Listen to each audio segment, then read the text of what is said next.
Quem é esse Mon? É Flint, o detetive do tempo. Jiku Tantei Genshi-kun, ou Genshi, o detetive do espaço-tempo, nasceu como um mangá infantil de Hideki Sonoda e Akira Yamauchi, sobre o qual eu não consigo descobrir absolutamente nada. Teve um segundo mangá após a estreia do anime, e esse dá pra achar algumas coisas, e em 1998, esse primeiro mangá foi adaptado em anime pelo Group Tak. Essencialmente, ele é Time Bokan, olha só que apropriado, só que com Mons. O anime é conhecidinho pelos mais velhos dentre nós, já que no começo dos anos 2000 ele passou na Fox Kids brasileira e brevemente na Globo também, sob seu título ocidental, Flint, o Detetive do Tempo. Essa versão foi produzida nos Estados Unidos pela Saban, então prepara que lá vem coisa. Mas enfim, sobre o que é Flint. Existe um lugar chamado a Terra do Tempo, que controla o tempo com a ajuda de vários mons mágicos, chamados Mascotes do Tempo. Mas, um belo dia, alguém causou um incidente no lugar, o que fez os Mons irem parar em várias eras e se tornarem alvos quentinhos pra gente má, tipo Petrafina, ou TP Lady na versão japonesa, a super ladra do tempo e do espaço e mãe do Haru, de Digimon Universe Apply Monsters. Eu amo a maldade, eu pareço má, eu faço maldades e o mais importante, eu me visto como malvada. A caça dela leva ela à pré-história, onde ela vê um desses Mons, essa coisa horrorosa e vomitável chamada Get Along, ou Love Love na versão japonesa, apartando uma briga entre um homem das cavernas mais seu filho das cavernas e um Triceratops. Porque esse é o poder dessa coisa, fazer as pessoas e animais se amarem. Naturalmente, isso leva a um embate entre os dois grupos e a Jessie de cabelo verde acaba fossilizando todos os envolvidos ali com seu raio fossilizador para facilitar o transporte. Infelizmente, um vulcão próximo começa a entrar em erupção, não uma erupção realista em que a lava demora uma vida para descer, mas daquelas erupções de desenho que ela é mais rápida que o Sonic. Então a mulher e seus capangas decidem ir pro futuro em que vivem, no século 25, e desfossilizar o Mon do tempo lá, porque essa é a forma mais imprática possível de fazer isso. No distante século 25, a Petrafina vive como uma professora de escola chamada Senhorita Aino, e resolve fazer os seus pequenos alunos escavarem o fóssil do Get Along no lugar dela. Aparentemente, no século 25, professores vão reaver bastante poder sobre os estudantes. E, por sinal, aparentemente também não teremos desenvolvido ainda uma forma melhor de desenterrar fósseis do que picaretas. Dentre os alunos nesse trabalho infantil legalizado estão Sara, ou Sora na versão japonesa, e seu irmão gêmeo Tony, ou Tokyo na versão japonesa. Sim, que coincidência, né? Mas isso é porque os dois escolheram fazer o mesmo trocadilho infame. A dupla de gêmeos encontra os fósseis do Mon e da família das cavernas, mas escolhe se rebelar contra a autoridade e Roro Fight the Power, levando eles em segredo pro laboratório do tio cientista deles e seu marketável robô pterodátilo. Ele tenta reanimar os dois e, infelizmente, falha, mas aí a Sara pede fofamente pra Deus ajudar ela, e o administrador da tal Terra do Tempo vê isso, porque aparentemente ele gosta de espionar crianças, e resolve assumir o papel de Deus e causa a desfossilização do trio. Se ele pode fazer isso, eu sinto que é ele que poderia reunir os mascotes, mas gente velha é caprichosa, faz sentido. Com a ajuda de um negócio científico de tradução automática aí, aprendemos que o menino das cavernas se chama Flint Hammerhead, só Genshi na versão japonesa, e que o pai dele se chama Rock Hammerhead, só papai na versão japonesa. E não, nossa dublagem não traduz os sobrenomes temáticos, ela confia muito no nível de inglês das crianças. Ah, e o pai do Flint não é desfossilizado totalmente devido a motivos, e portanto permanece como uma pedra, mas uma pedra falante e com olhos, e o tio das crianças tem a genial ideia de transformar ele em um martelo pro Flint, porque essa parece ser a pior ideia que alguém poderia ter nessa situação. É então que Petrafina e companhia atacam para pegar o Mon, e Flint e seu martelo pai se livram dela facilmente. Os gêmeos e o tio concordam em criar o Flint no presente, e ao fim do episódio, uma agência dedicada a regulamentar o tempo e o espaço, a Polícia do Tempo, resolve que Flint pode dar um bom detetive do tempo, por algum motivo, e ele de fato vira um. Agora ele está encarregado de viajar pelas eras e reunir todos os mascotes do tempo, impedindo Petrafina de fazer o mesmo. No segundo episódio, somos apresentados a outro personagem recorrente, este misterioso homem mascarado que direciona as missões da Petrafina e por quem ela tem um enorme crush. Na versão japonesa, ele se chama Homem Mascarado, e contata ela pela primeira vez neste episódio, enquanto que na versão americana ele se chama Senhor Obscuro, e aparentemente já era patrão dela há muito tempo. Enfim, ele avisa pra ela que foi localizado um templo Mon no Japão do século II, e ela e a turma seguem pra lá, e Flint e os demais fazem o mesmo, e... Deus, que lixo é esse? Uma abertura de uma visual novel? Por sinal, na versão japonesa, tanto os mocinhos quanto os vilões têm uma música tema que toca nessas sequências de viagem no tempo, mas na versão americana é só o típico instrumental da Saban, é bem desconfortável.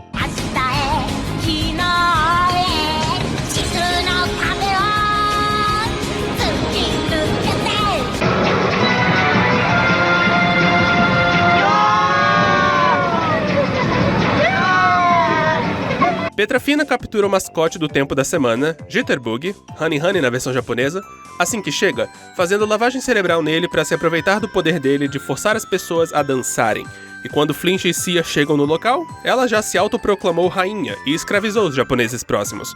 Os chats do Flint até tentam detê-la falando palavrão. Não pode. O quê? Mas não adianta. Com os poderes do Jitterbug, ela os sobrepuja e joga todos na prisão, onde eles conhecem e fazem amizade com Himiko, famosa rainha de Yamatai, hoje território do Japão. Por sinal, a dublagem pronuncia Himiko de umas 4 formas diferentes, é muito engraçado. Eles são então salvos pelo pai do Flint. Tudo bem eu ser detetive do tempo, mas eu estou com fome. Eu ajudaria quero se pudesse, comer, mas não tem nada pai. Eu tenho que fazer alguma coisa. É meu dever de pai. Desculpe, rapazes. O garoto quer comer. Canibalismo. E fogem do cativeiro. Agora cientes dos poderes do Jitterbug e usando os poderes de lavagem cerebral do Get Along para reunir mais aliados, Flint e os amigos tentam pegar o novo Mon de volta, mas... Nem pensar.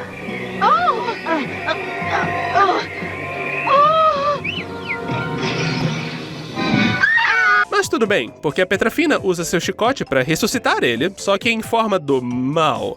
Felizmente, Flint consegue vencê-lo e usa seu raio fossilizador, que tinha sido instalado no martelo pai dele, para fossilizar e desmalignar a criaturinha. E vocês lembram que a Himiko tava nesse episódio? Agora vocês lembram. Mas ela deixa de lembrar, porque antes do povo ir embora, o pterodátilo robô usa um raio apagador de memória na galera para não afetar a história. E ele aparentemente também desmaterializa as coisas que a Petrafina botou no lugar. Estranho. Agora a turma tem outro Mon, fim do episódio. O terceiro episódio começa com Flint tendo seu primeiro dia na escola do futuro, e a Petrafina ensinando pra ele que o capitalismo segue bem firme no século 25 e que segue corrompendo absolutamente. Ela também ensina sobre esse tesouro perdido dos Incas, e vocês nem imaginam pra onde essas duas equipes vão viajar pra procurar pelo próximo Mon, gente. Chegando lá, a equipe descobre que o lugar inteiro foi transformado em ouro pelo Mon, Eldora, que já está sob o controle de Petrafina. Também sob o controle dela estão os exploradores europeus que prendem Flint e companhia por acharem que eles sabem onde encontrar o tal tesouro dos Incas, o Condor de Ouro. Durante o cativeiro, a eles é mostrado simpatia por este garotinho. Meu nome é Lucas. Eu sou um membro da Força Expedicionária. Nós todos viemos aqui com a melhor das intenções, com a melhor das intenções, com a melhor das intenções. Com a ajuda do pai de Flint, de novo, eles fogem da prisão e vão pra floresta, onde esbarram com os nativos. Quem ser vocês e o que fazer aqui? Saban, vai tomar no cu. Só pra constar, não, na versão japonesa eles não falam japonês quebrado. Não particularmente, pelo menos. Após fazer o pterodátilo robô fingir ser o Condor de Ouro, Flint e companhia fazem amizade com os nativos, que foram expulsos de sua vila pelos exploradores em sua busca pelo ouro. Infelizmente, tais exploradores imediatamente atacam o refúgio, o que significa que a guerra virá. Vai ser batalha difícil. Alguns de vocês não vão lutar. Resto de nós vai comer sua sobremesa. Eles lutam, a criança faz o pai dela parar de lutar, aí a Petrafina transforma Eldora em sua versão monstro maligno, Caverna desmorona, revela o verdadeiro tesouro dos Incas, o menininho salva o pai de uma pedra, Flint vence e fossiliza Eldora, final feliz. Vou manter segredo sobre seu Condor de Ouro, chefe Inca Dinka, para que outros exploradores não venham até aqui e vocês passem por isso de novo. Pera, o nome do cara era Inca Dinka? 私もようやく本当の宝に気づきました。宝ってなんだっち？ルネのことだよ。親にとって子供が何よりの宝物なんだ。オットタンの宝物もこのオイラっちか？もちろんだと思う。No episódio 4, após umas cenas do Flint brincando com os Mons no laboratório, sobre as quais eu falo já, a polícia do tempo informa que o próximo Mon, Talin, ou Talun na versão japonesa, foi localizado no Japão do período Heian. As duas equipes avistam a Talin e vão atrás, e ela foge pra dentro de um livro de história que uma menina aleatória do período estava lendo, O Conto da Princesa Kaguya.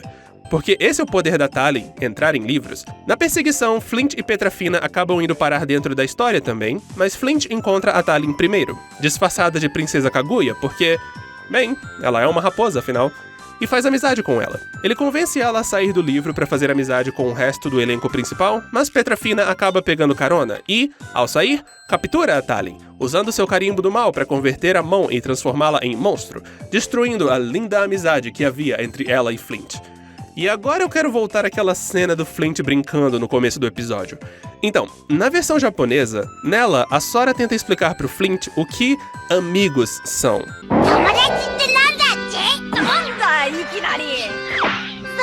友達ってうまいっちか？友達って食べ物じゃないのよ。友達っていうのはなんて言ったらいいんだろう。そう、原始くんはラブラブたち私たちと友達。私たちも原始くんと友達。ね、わかる？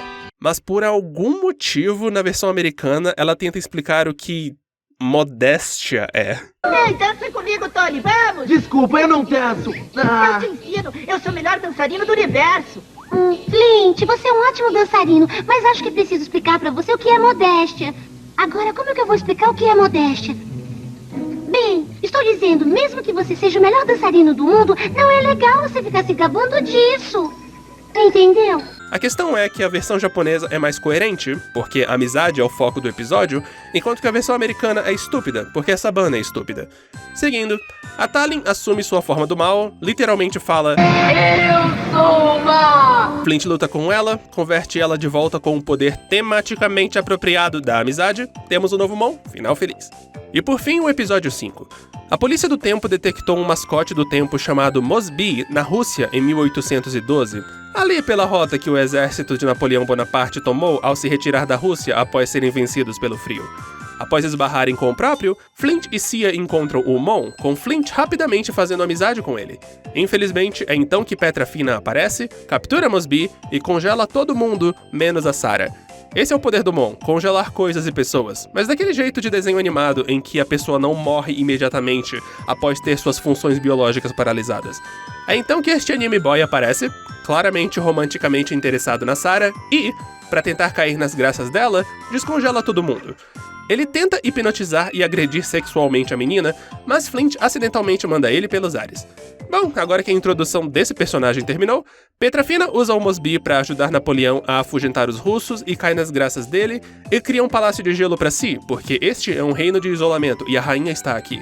Mas claro que Flint e companhia chegam, confrontam ela, Flint luta contra o Mosby, vence, amizade, Napoleão morre 9 anos depois, final feliz para todos.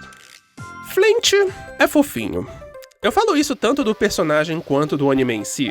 É agradável, é perfeitamente funcional, o visual é adorável, ele não incomoda. Poderia ser bem melhor, e tem o mesmo problema de Time Bokan de não se aproveitar muito de seu elemento de viagem no tempo, mas o que está aqui é perfeitamente de boa. A principal coisa que eu mudaria se eu fosse o roteirista seria o elenco de personagens. Dos heróis, todo mundo fora o Flint, e o pai dele por extensão, parece meio sem propósito ali. Com a possível exceção da Sarah, que pelo menos existe para ser o centro moral do Flint. O Tony, o tio cientista e o pterodátilo robô parecem supérfluos e tiram o foco do melhor elemento do anime, o próprio Flint. Eu não lembrava que ele era tão fofinho, mas cara, ele é super fofinho. Basicamente pegaram o Goku criança, tiraram a shonenzice do mundo dele e o resultado é um protagonista que é ainda mais meigo do que os Mons que o cercam. Aliás, os Mons também são um pequeno defeito. O design do anime é bonito no todo, a animação também é perfeitamente boa, fora aquelas cenas de voo, mas... até nos anos 2000, Flint já tinha fama de aquele clone de Pokémon com os Mons feios. Digo, nem todos eles são feios, mas a maioria deles é bem feio, especialmente o mascote principal. Sério, quem vomitou esse design e por quê? Eu só quero conversar. Ah, eu também adoro a Petrafina. Eu adoro todas as Jesses, cara. Dito isso, sabe o que é indiscutivelmente ruim? A versão americana da Saban. Tipo, Até pros baixos padrões da Saban, essa adaptação é dolorosa. Ela é equivocada em vários níveis. Pra começar, o script tirou muito da inocência do Genshi, resultando num Flint que oscila entre ser inocente e ser respondão. É super estranho. E essa é outra coisa que eu senti muito nessa adaptação. Várias falas são reescritas de um jeito que não batem com a linguagem corporal do personagem. Nossa, eu me senti esquisito. Foi a viagem. Deixou você com fome. Ou que simplesmente dão a impressão de que essa Saban não entendeu a piada e ela é perdida.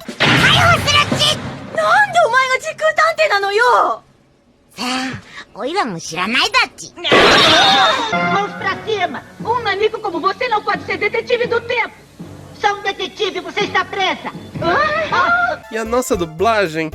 O elenco é bom, mas a direção peca bastante, com várias falas parecendo perdidas, fora de contexto. E o pior, o script é uma tradução bem literal da versão americana, sem adaptações para a naturalidade ou tamanho das falas, e como resultado, todo mundo solta falas gigantescas que não parecem coisas que seres humanos dizem, e o resultado final é bem desconfortável.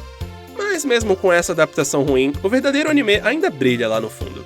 Um desenho fofinho, engraçadinho, mas definitivamente nem um pouquinho ambicioso, que é perfeitamente agradável em pequenas doses. E aí? No mínimo, é um Time Bokan melhor do que Time Bokan 24. Eu quero muito uma réplica do pai martelo do Flint.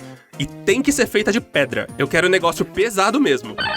Ok, se for pra escolher só dentre os mascotes do tempo, acho que seria a Talin. O design dela é fofinho até, e ela pode se transformar em coisas. É tipo uma versão mais kawaii do dito. Agora, se eu puder ser mais abrangente, o pai do Flint. O homem literalmente virou uma tábua de pedra e continuou sendo um pai afetuoso e presente na vida do filho. Sei lá, tipo... Ele tá solteiro? Perguntando pra um amigo. Uma das produtoras do anime de Flint é a Sanrio. Sabe, aquela Sanrio de Hello Kitty e Agretsuko e Gudetama e tal. Ao aprender isso, a primeira coisa que eu pensei foi... Cadê o meu caderno escolar de Flint, Sanrio?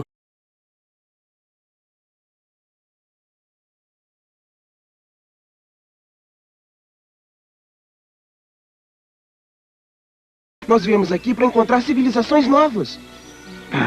Para explorar para ir onde nenhum homem civilizado jamais tivesse ido. Ou quer que eu faça aquilo com a minha sobrancelha?